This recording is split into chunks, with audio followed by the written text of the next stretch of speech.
Rajkumar birthday ದಿನ ಯುವ ಮುಂದಿನ ಸಿನಿಮಾ ಅನೌನ್ಸ್ ಸೂಚನೆ ಕೊಟ್ಟ ನಟ. ಹೌದು, ಏಪ್ರಿಲ್ 24ರಂದು ಡಾಕ್ಟರ್ ರಾಜ್‌ಕುಮಾರ್ ಅವರ ಜನ್ಮದಿನ.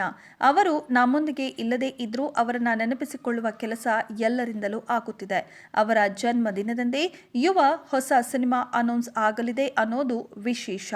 ಈ ವಿಚಾರ ಕೇಳಿ ಫ್ಯಾನ್ಸ್ ಥ್ರಿಲ್ ಆಗಿದ್ದಾರೆ. ಯುವರಾಜ್ ಕುಮಾರ್ ಅವರು ಯುವ ಸಿನಿಮಾ ಮೂಲಕ ಬಣ್ಣದ ಲೋಕಕ್ಕೆ ಕಾಲಿಟ್ರು. ಅವರಿಗೆ ಈ ಚಿತ್ರದಿಂದ ದೊಡ್ಡ ಗೆಲುವು ಸಿಕ್ಕಿದೆ. ಪುನೀತ್ ರಾಜ್‌ಕುಮಾರ್ ಜೊತೆ ಸಿನಿಮಾಗಳನ್ನ ಮಾಡಿ ಗಮನ ಸೆಳೆದಿರುವ ಸಂತೋಷ್ ಆನಂದರಾಮ್ ನಿರ್ದೇಶನದಲ್ಲಿ ಯುವ ಸಿನಿಮಾ ಮೂಡಿ ಬಂದಿತ್ತು. ಈಗ ಯುವ ಎರಡನೇ ಸಿನಿಮಾ ಬಗ್ಗೆ ಅಪ್ಡೇಟ್ ಸಿಕ್ಕಿದೆ. ರಾಜ್‌ಕುಮಾರ್ ಜನ್ಮದಿನದಂದು ಅವರ ಹೊಸ ಸಿನಿಮಾ ಅನೌನ್ಸ್ ಆಗೋ ಸಾಧ್ಯತೆ ಇದೆಯಂತೆ. ಏಪ್ರಿಲ್ 24ರಂದು ರಾಜ್‌ಕುಮಾರ್ ಅವರ ಜನ್ಮದಿನ.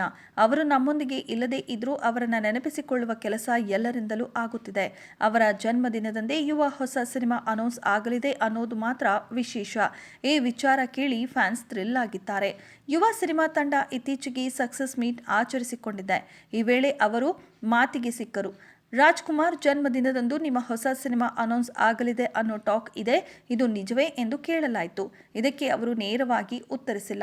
ಮಾತುಕತೆ ನಡೆಯುತ್ತಿದೆ, ಇನ್ನು ಉಳಿದಿರೋದು ಕೆಲವೇ ದಿನಗಳು, ನೋಡೋಣ ಎಂದರು ಯುವರಾಜ್ ಕುಮಾರ್. PRK ಪ್ರೊಡಕ್ಷನ್ ಅಡಿಯಲ್ಲಿ ಕೆಲಸ ಮಾಡಬೇಕು ಎನ್ನುವ ಕನಸು ಪುನೀತ್ ಅವರದ್ದಾಗಿತ್ತು. ಆದರೆ ಅದು ಸಾಧ್ಯವಾಗಲಿಲ್ಲ. ಯುವ ಅವರು ಹೋಮ್ ಬ್ಯಾನರ್ನಲ್ಲಿ ನಟಿಸುತ್ತಾರಾ ಎಂದು ಕೇಳಿದ ಪ್ರಶ್ನೆಗೆ ಹೌದು ಎಂದಿದ್ದಾರೆ ಅವರು. ನಾನು PRK ಪ್ರೊಡಕ್ಷನ್ ಅಡಿಯಲ್ಲಿ ಕೆಲಸ ಮಾಡುತ್ತೇನೆ ಎಂದಿದ್ದಾರೆ. ವಿಶೇಷ ಅಂದ್ರೆ ಈಗಾಗಲೇ ಅಶ್ವಿನಿ ಪುನೀತ್ ರಾಜ್‌ಕುಮಾರ್ ಅವರು ಯುವನಿಗಾಗಿ ಕತೆ ಕೇಳುತ್ತಿದ್ದಾರೆ.